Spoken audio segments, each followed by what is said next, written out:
adıma. Mənə yenə tənha gecələr, gecələr, gecələr, gecələr, qapqara zalim gecələr.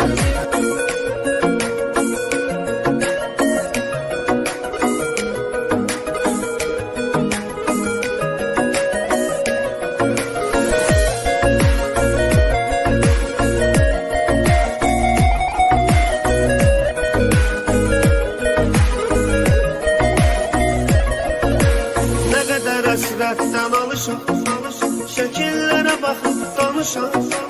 Çox istəyirdi qovuşam, vermədi fürsət gecələr.